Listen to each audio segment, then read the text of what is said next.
Hello, I'm Domas. Probably you haven't heard about me. This is my project When You Fall, Do This, where I travel the road that I used to hitchhike long time ago and try to meet people who gave me a lift, a shelter, or just a good company, and also meet some new people. One of the goals is try to find the answer what you should do when you fall. My today's advice is, when you fall, try to look for mushrooms. And if there are some, just look and analyze these mushrooms. Because did you know that mushrooms are not plants, but not animals either?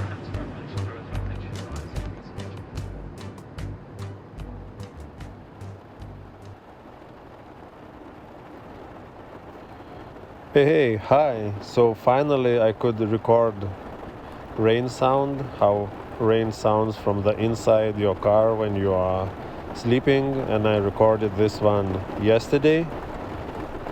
So it might be a little bit like ASMR for the rain. And before that I wanted to share one interesting story that happened once while I was hitchhiking, because it was very rainy day, and there was period while I was hitchhiking and I was just hitchhiking with no direction, and when the car would stop for me, they ask where you go, and I say just this direction no matter where. And so in that one day where it was raining a lot, and often when it's raining, sometimes people see that it's raining and they stop, or sometimes it works like opposite. People see, oh, it's raining, the hitchhiker's gonna be wet, and we don't want them. But that day, I was really lucky. And because I didn't have any direction or goal, so I drive through Netherlands and the Belgium border, I think 3 times. And when I did this 3rd time, like the guy who gave me a lift, he was really very friendly, and he brought me at home.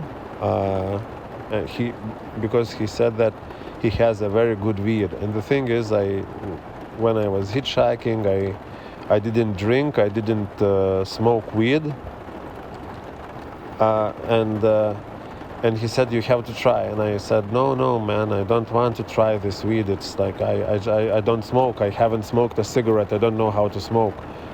So he smoked a joint before bringing me to another place where I could hitchhike, and he said, oh, but it doesn't matter that you don't smoke, but this is a very good weed, and please share this one to your friends. And I didn't, so as I said, I didn't smoke, and there was this thing when he gave me that weed, I felt like everybody knows that I have this weed, and he didn't give me much, like it was maybe some like 1 gram or probably even less, but I thought that everyone who is looking at me, who is passing through me now, knows that I got some weed. And the thing is, I'm standing with this weed, and the police car stops, and one younger policeman says, like, what are you doing? Are you doing auto stop here? It was Belgian policeman. I say, yeah, I'm going towards the Netherlands. And the policeman says, this is really very bad place, man, to hitchhike. I used to hitchhike a bit, but it's this one place, this area is really very bad. I need to speak a little bit with my partner. So he spoke something in their native language. And then he turned at me and he said, okay, so we decided that we're gonna give you a lift to the very good direction where you could hitchhike. So I get into their car. I still feel that everybody knows that I got this weed, and I'm sitting in their car, and they give me, like, I'm riding with a police car, and they are chatting with me, telling where I'm from, how long I've been hitchhiking. That before starting to work as a policeman, he also hitchhiked a bit, and then later he just dropped me off and wished me good luck. So sometimes, there are good policemen. Oh, and before dropping me off, like I think like 10 minutes before leaving me at another spot, he did something in his like instrument cluster, and he turned at me and said, "Oh, I have to switch off the radio because I'm going to the zone, which is not my place where I should work now, so I don't want anyone to notice." So he was really very good policeman. And so before my chat with a French couple, Vincent and Isabella, who also invited me to their lovely home. I was introduced to Vincent and Isabella by a common friend, Viktoras. And so I stayed for one day in their place, and we chatted a little bit. So hope you're gonna enjoy the chat. Gonna be a little bit about art, about changing the locations. But before that, they're gonna be old Lithuanian composition.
Yeah, so I'm started recording. So I'm in the trip where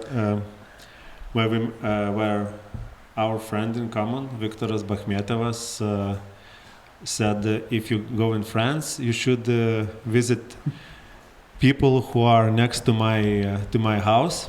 And I think he told quite a lot about you, about Isabel, but the thing is that I think that there was so much information that I got lost. So as I understood, first of all, thank you for inviting for this beautiful house and agreeing to speak with a little bit tough situation, because when I was walking here in Saint Mihiel, the rain started to fall, and I was thinking about the rain when I was hitchhiking. Because it was one of the biggest disasters, rain while you're hitchhiking in the cities, especially because often in cities it's hardest to hide from the rain, because in the forest there are trees, there are tents, and you can have, and now you had a little bit problem with the roof. Yeah, the roof is very old, is in bad condition, and under the roof we have the workshop from Isabel, with all the paintings and etc. And when there is heavy raining, the water is pouring in the workshop on the works. So the painting and all this can be damaged, and it's you feel very insecure when there is water in your house. The roof is a very basic thing. Yeah, and it's very interesting because from one side you can't be alive without water for such a short period, and from other side, like, water can do everything. If there's leakage in plumbing, you can't do anything. You just the water is really strong to go anywhere. Anywhere, and so it was quite a stress to manage the battle against the water this time.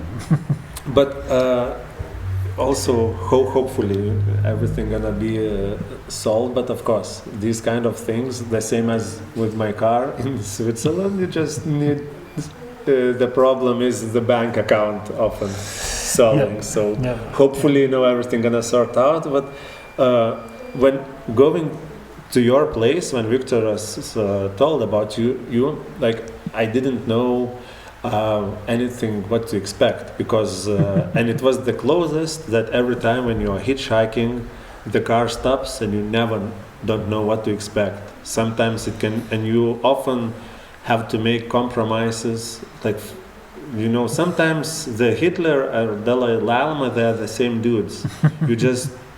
You just say maybe or something, and because you might be just kicked out. I hope it was not so disappointing at all. Oh no. So what I wanted to say but it was really from the very first glimpse that we saw, it was really very nice, and also like the dog and coffee.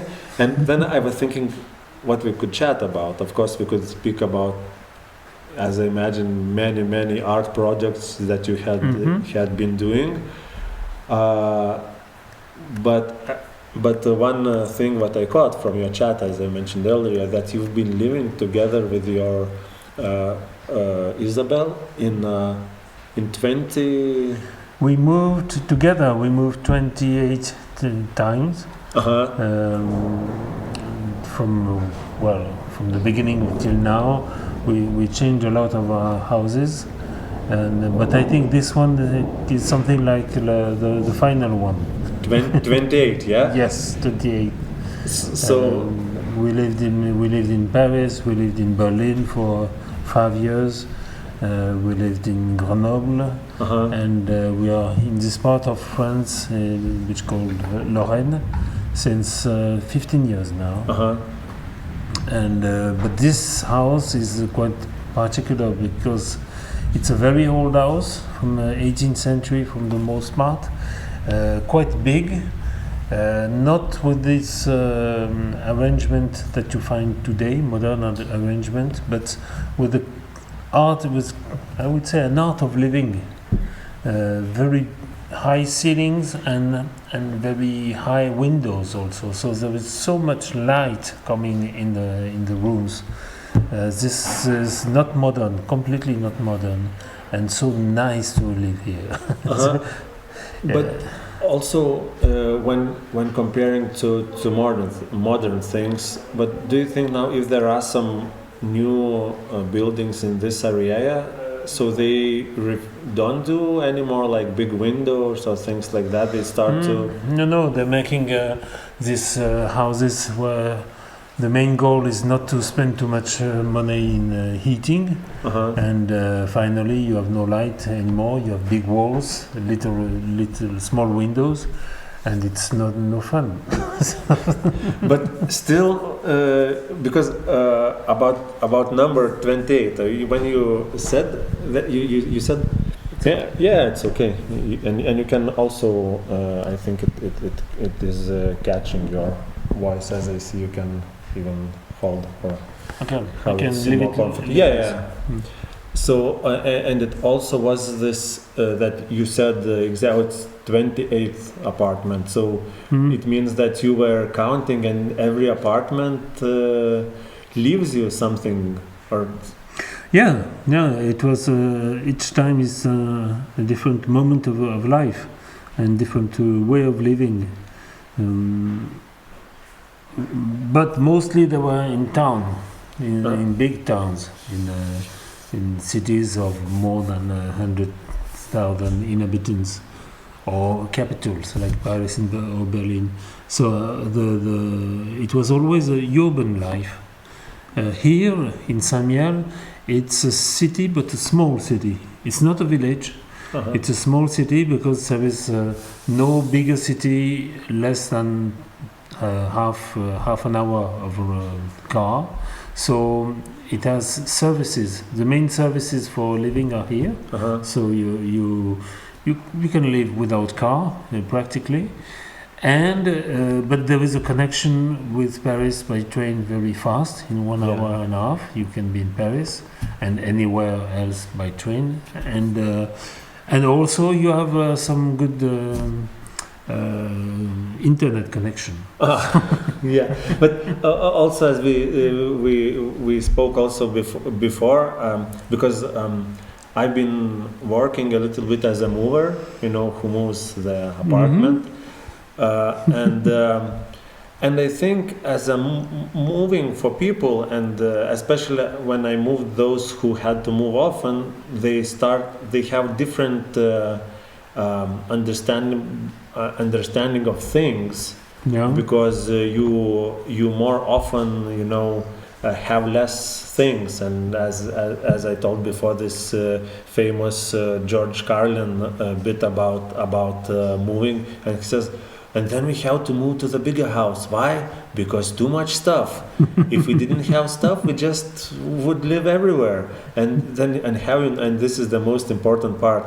And have you noticed that your shit is stuff and someone else's stuff is shit? Meaning, but I think when you move so often, you start to reconsider things, how much you have. Well, partly yes. We. About twice a year, we make a big cleaning of the house to make some space in it. In all of the house we had were not with this feeling of too much things. We always try to make space in the. It's the first thing you need, space. With nothing. And for that you need to clean regularly to get the things off and keep only the good ones. And so maybe you remember the first time when you moved with Isabel, so it was in Berlin abroad or no? No, it was before in Paris. When we had to. How do you say mini loft? Micro loft. Micro loft, and we moved together in one bigger micro loft. And we have some. I think things differently. The important things are maybe this wooden furnitures. Yeah, that is, people don't like them anymore because they are too big and too heavy and too dark and we love them because they are coming from other centuries. You see, this one is from 16th century. This one is from 17th century. The big one. It's a family gave it to us because they couldn't put it in the apartment. It was there was not the ceiling enough, and so it was in their family from mother to sister to daughter. Yeah. Since generation in their generation. And she couldn't take it anymore, so she gave it to us. And it's a wonderful piece of furniture. Yeah, and what I like about, especially also when I'm here in this house, that you still can see a lot of old things, and which in some cases, what I also noticed and in Switzerland, or when you are in Italy, what the people don't try to waste energy, where they like to waste energy. And for instance, I think bad plumbing for me is like wasting energy, because if you just or put a bad door handles with not proper, so it's also wasting of energy, because you have to change them. And when you see door handle, but I think people don't care really. I don't know if they don't see what is the importance of the quality. It's they are wearing plastic things, plastic clothes. They are having bad door clenches, and I don't know what they have in mind. Because in Lithuania also I told that there is this thing that a lot of bad door handles, they just are bad door handles and they don't hold up for 100 years. No. And it's strange because we had Soviet Union, and Soviet Union, most of the things they just copied and stole, and still couldn't do like the worst copies of everything. So this is why it's, for me, interesting thing just that you can have door handle for 100 years and don't think about it, because I think that if there is a possibility where you shouldn't think, you should use that possibility and not to take it. The same as we can, I don't want to stress you out, but the same with the roof. If there is a chance so that roof not leaking, I think everyone would just easily take the possibility to not leak the roof. Yeah. But also, and when I was before that, I was in Berlin. And you mentioned that you lived in Berlin first time in 1995. 95, yes, till 2000. So I think in general, and you worked with theater there. Yeah, I open inside of the network of the French Institute. I opened a special one dedicated only to theater.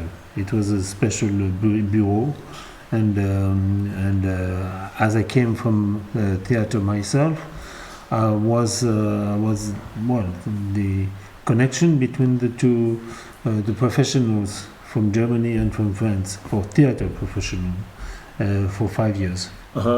For 5 years. And do you remember first place when you moved in Berlin?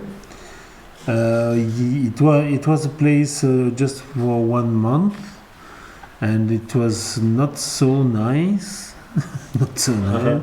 After that, we looked for a place, and we had just a wonderful thing, very very big under the roofs in Berlin, and I think it's. As a flat, it was one of the most beautiful that we could imagine. So much light and so much sky. It's incredible. But how it's also one about speaking about moving a little bit, because for me as far as I know myself, so I think 6 years or something like that, I'm from this place. Probably maybe I'm gonna remember this very blue carpet, but mostly rest of the things I won't remember. Yeah. But what I will remember, I will remember the coffee we had. I will remember the chat we had, that we took a walk into the garden. We saw these red bugs that you told that you are calling them gendarme. Our explanation for those who didn't know. So Vincent was showing me his back garden, which is also very huge, and terraces, and there were these bugs, very red ones, and they were in a group, like organizing some sort of riot or something like that. A plot. A plot. So how it's when you lived in so many different cities, and I mean living not by just traveling or visiting and living, having to work. So what is for you most important for? I remember that we maybe 20 years ago we went to Greece, but there is something I really don't like is this tourism, to go somewhere and look and take pictures and go to restaurant and that's it. So we went to Greece, but we stayed there for 2 months in an island. We rebuilt a small house there. And it was one of the most beautiful experience we had, because it was abroad, but it was working, and you make relationship with people, you make real links when you work together, and so the place where you are is important as far as you use it. I often say that this house is a tool. Yeah. We invent the life that's going with the house. We invent the activities that are going with the house, and the houses are allowing the activities also. Yeah, this is very nice metaphor. It's an equilibrium. It's an exchange. I think most of people live in bad conditions, and they say they don't care, but if they don't go abroad every 3 months or 6 months, they don't feel good. That they don't feel good at home. And our perspective was to say we need to have a good, appropriate base, the house that is good for our activity and our life at this moment. And if you have this, you don't need to travel all over the world on surface. But what we love, and it's a way where we've been in Lithuania for almost 3 months, is to go and work and have a project. And then you make links with people.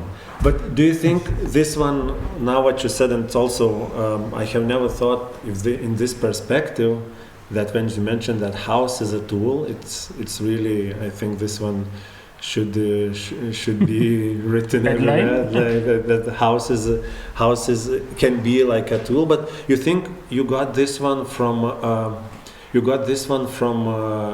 just moving from places, or you had from the beginning that we need to find a place or you just developed it? No, it was not a plan but we had a need, that is to find a place for Isabel work.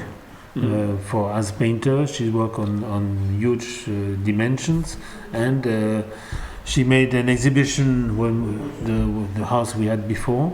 She made an big exhibition called 100 Skies. And when the exhibition came back in the house, it was full everywhere, in the kitchen and the corridor. So we said, okay, we have to leave this one and to find another one with workshop. Atelier. We need an atelier.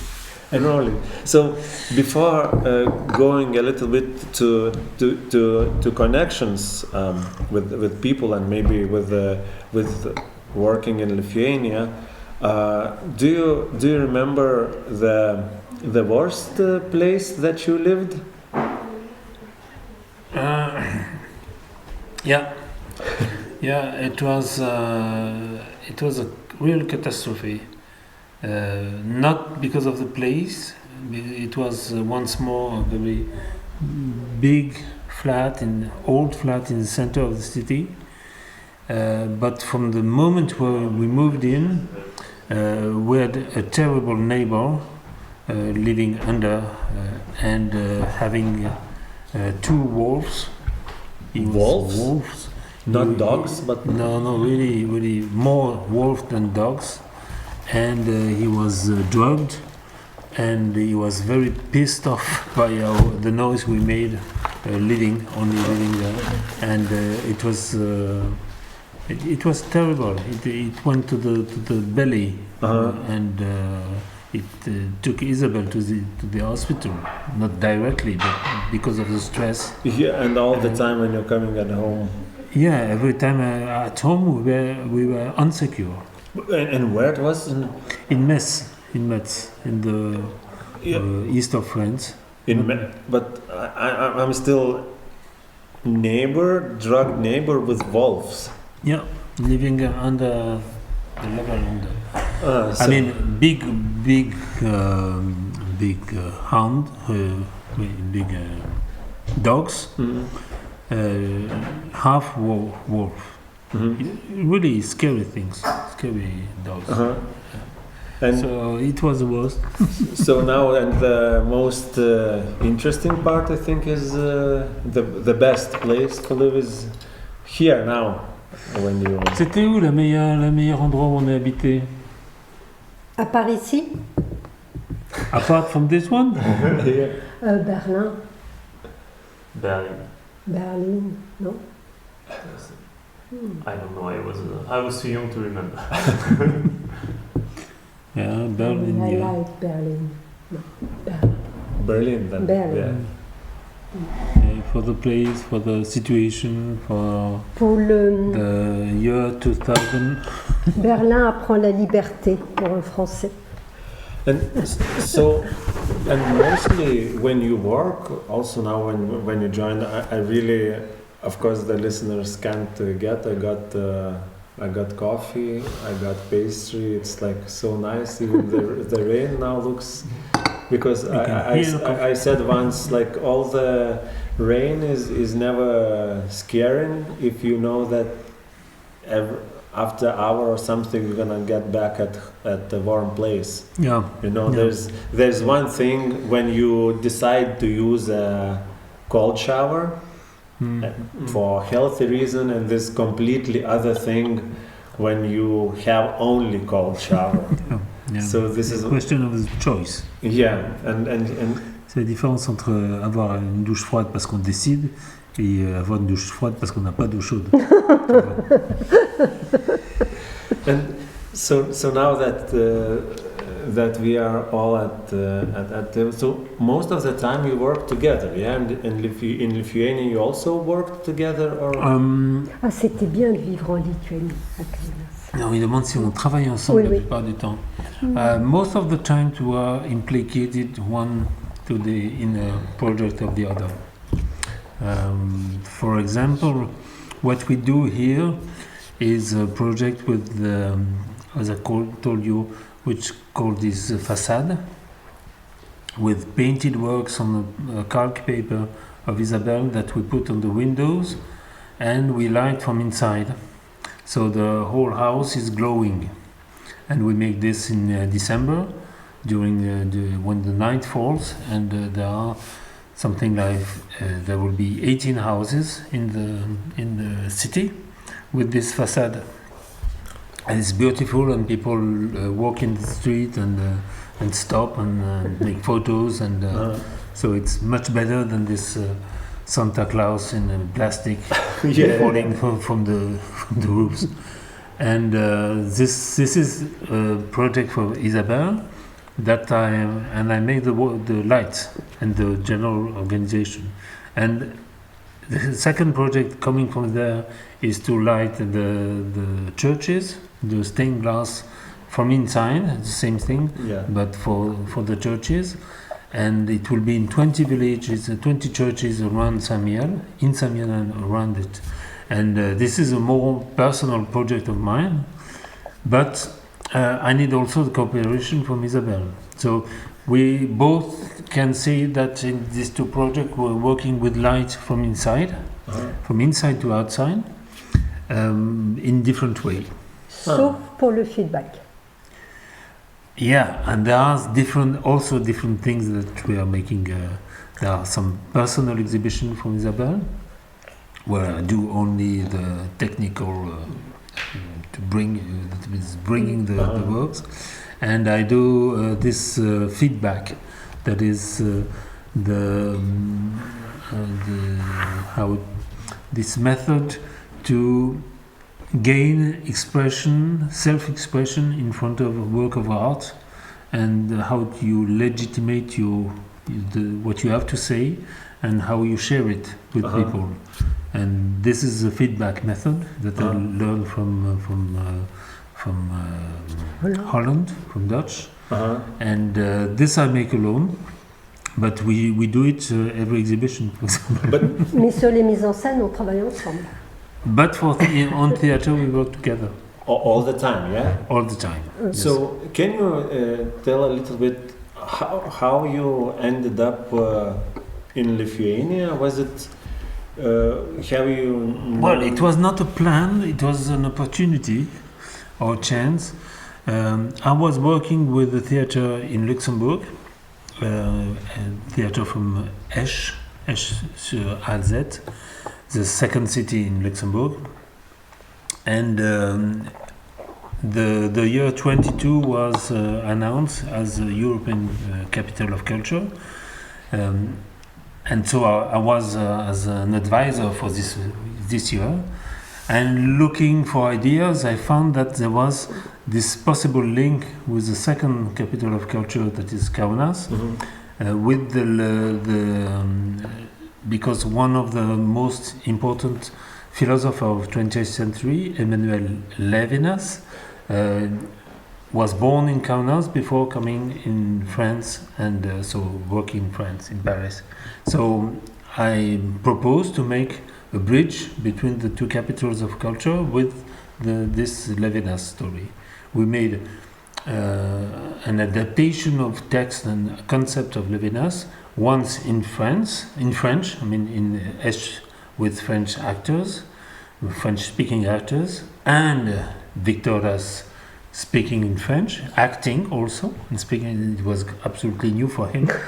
And after that, we made a second version in Kaunas with 4 Lithuanian boys. And it was completely, it was different, and some parts were the same.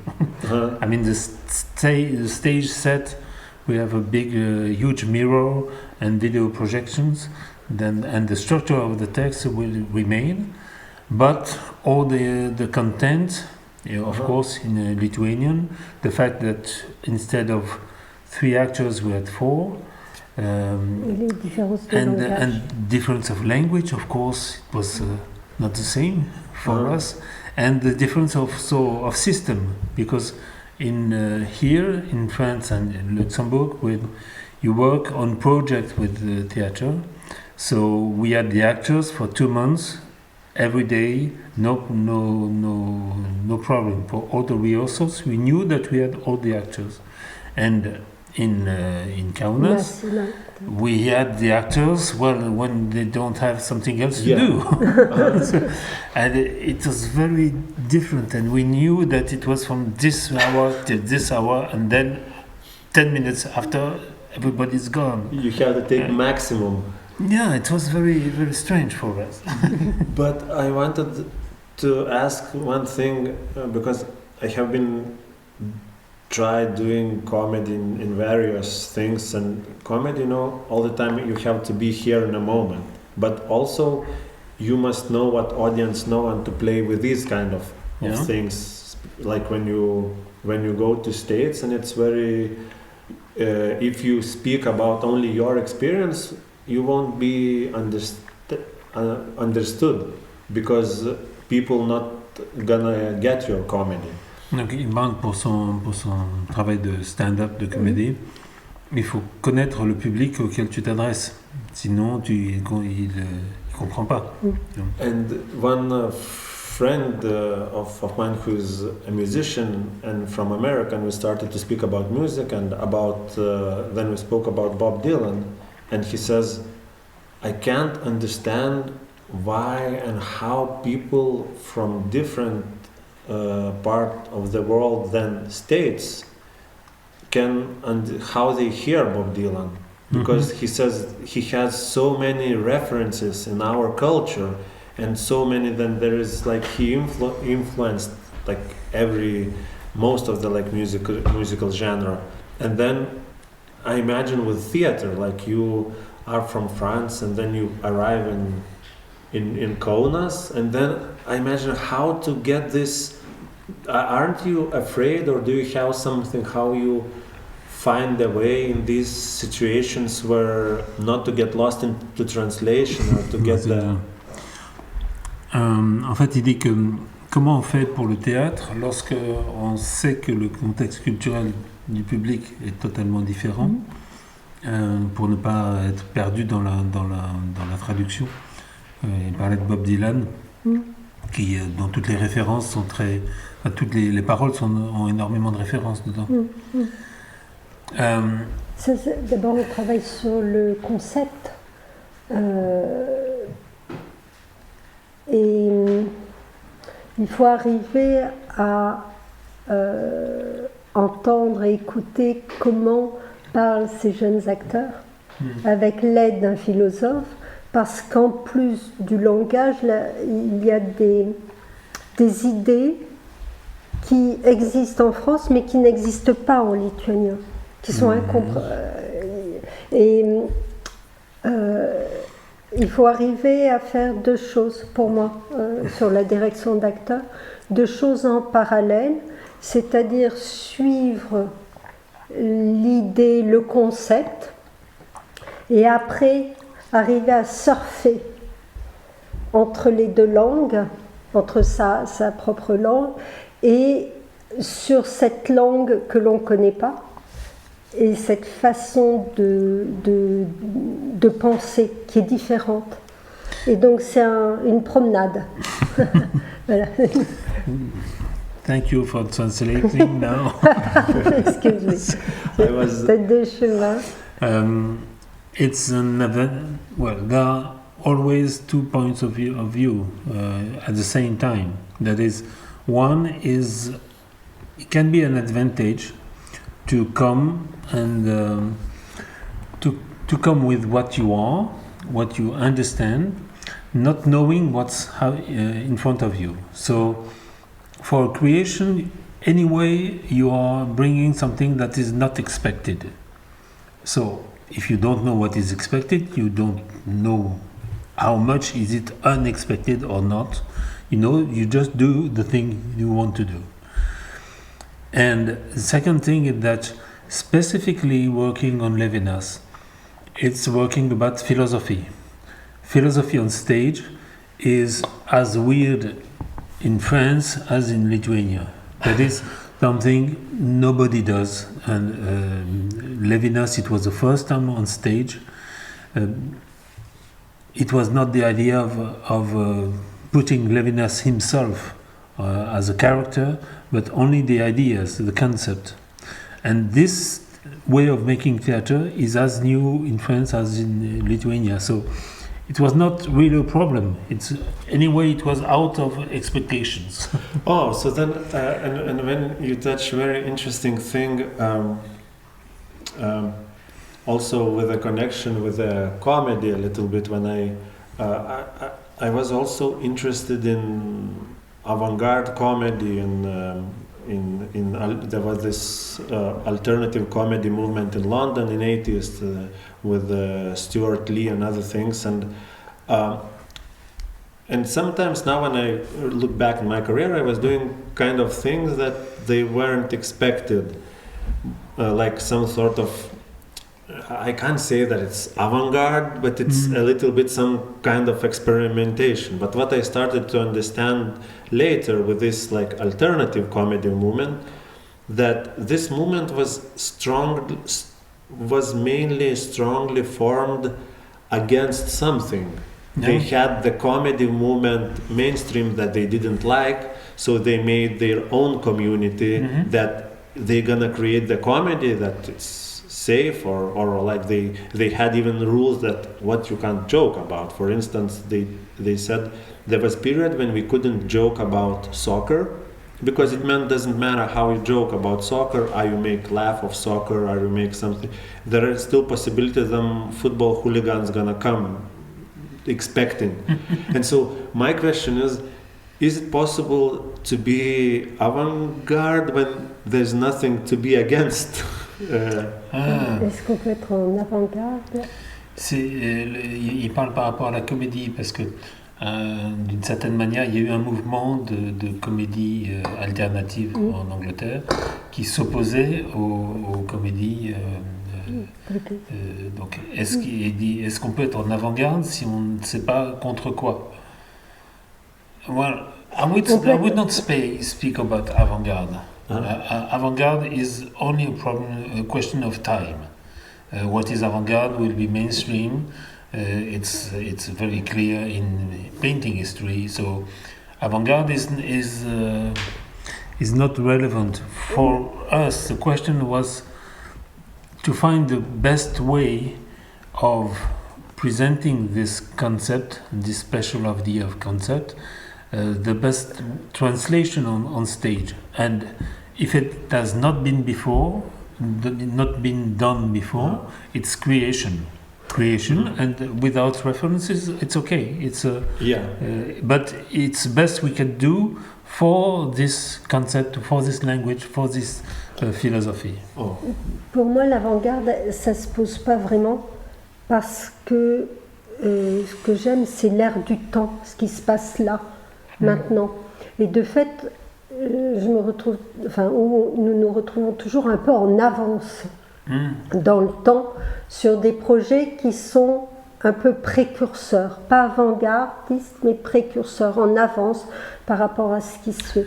Et c'est pas la notion d'avant-garde. Makes a difference between avant-garde and precursor with a bit in advance. That is, we feel what is in the air, and the project we made in some way are in advance.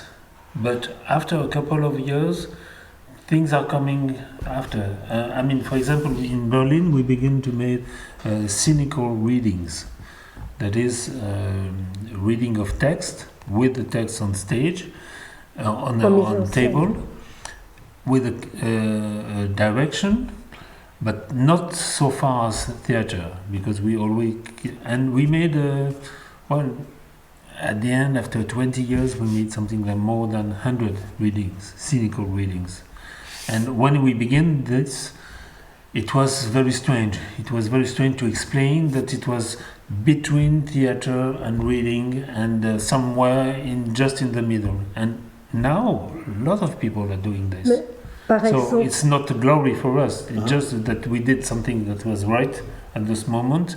And after a while, it's not in advance, it's mainstream. Parce que, par exemple, sur les lectures, la question venue du fond, c'est comment se lit ce texte. Ça vient du style. On ne peut pas lire tous les auteurs de la même manière, pour moi. Parce que un auteur, c'est une respiration, c'est une pensée. Et ce qui m'intéresse, c'est de rentrer dans la respiration pour retrouver le système de pensée de l'auteur. So every reading is different because we are starting from the style and the breathing of the text of the author. So this starting point makes a different form at the end. Yeah. It's not what we have in mind at the beginning, or a form that we prefer and we put it everywhere. It's really starting from the text and making very different texts, make very different things, different forms. Ce qui était très intéressant, parce que dans le système théâtral lituanien, justement, c'est complètement en avance. On fait pas comme ça. In the context of Lithuanian theatre, it was very, very different because we always say to the actors, you have to think your text. You don't have to just to say it. Just don't say the word. If you just say the word, we don't speak Lithuanian, but we know that you are thinking about something else. It's just blah blah blah. We ask you to think the text, and sometimes it's Bachmetjevas who say that to the TV broadcast. He said that the most important or difficult exercise for him was when he asked to say the same thing, but with his own words. Not the words of Levinas, not the words he learned, but the words he understands.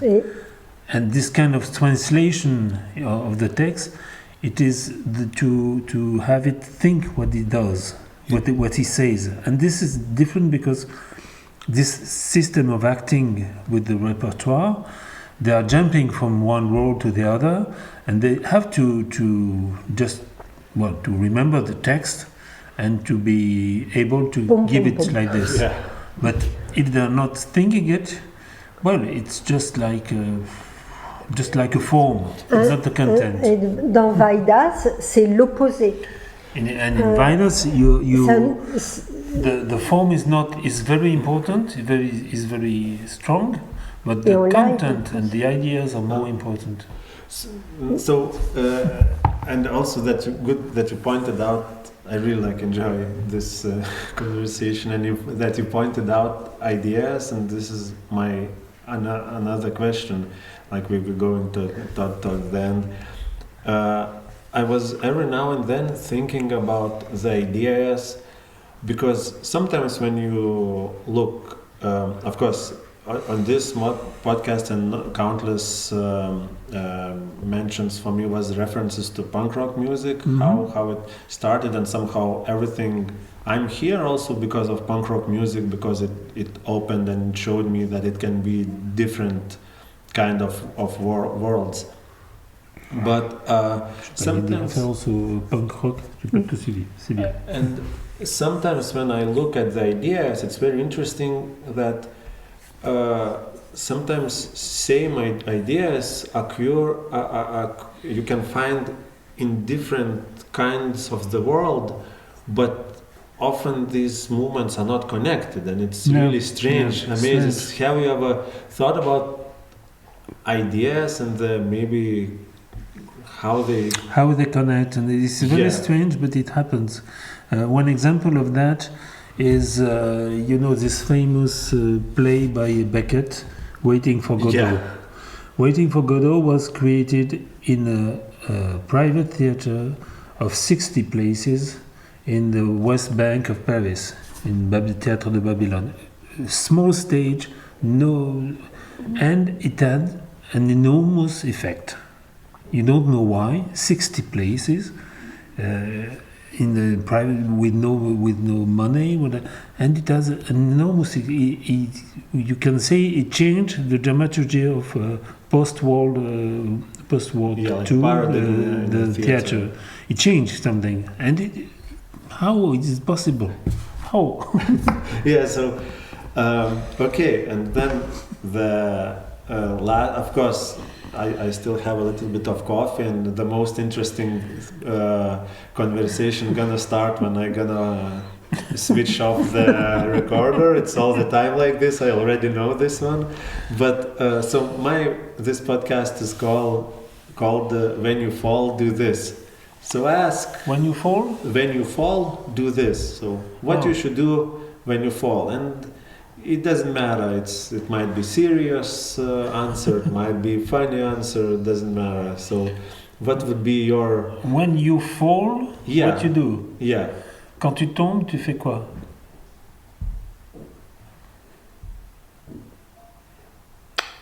Quand je tombe, je fais quoi?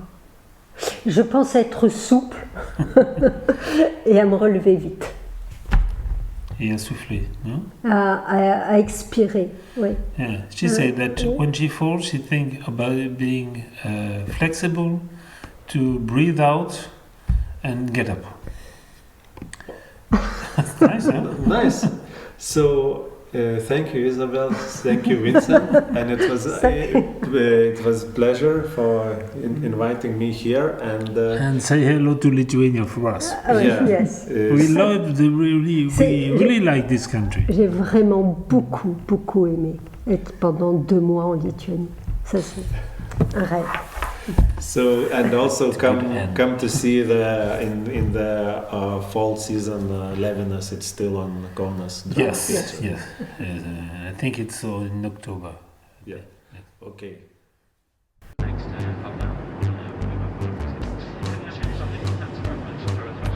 That's all for now. Oh no, that's not all. I'm gonna play just MP3 which I found in my old hard drive. It has name 01 and I have no idea where it is from and how I got it, but it's funny. Ja tev, draudziņi, ir grūti pa dzīvi, un tev nekā neiet, tad iegādājies šo suni, šo alus dzerošo suni.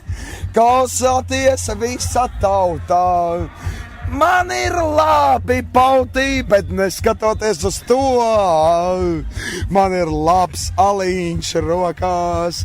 Es nezinu, kā vēl pateikties par savu šodienas laimi, jo laimē nāk un iet, kā liktenis pazūd.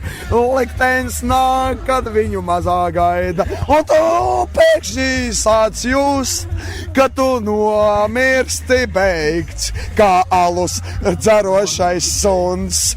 Kā suns tu esi piedzimis, kā suns tu dzer alu, kā suns tu satiec čomus, kā suns tu nomirsti. Kā suns tu esi labākais draugs, kā sunim tev var uzticēties, kā sunim tu vari paļauties, tu sunim vari teikt da jebko. A tu pasaki tu kādam cilvēkam, davai mačījām kaut kur uz Čehiju, sunim to pateiksi, da mēs arī aizlaidīsim. Mēs uzcelējāmies spārnos ar savu suni, jo suns ir uzticamais draugs. Ar cilvēkiem var parunāt, ar cilvēkiem var sadirsties, ar cilvēkiem.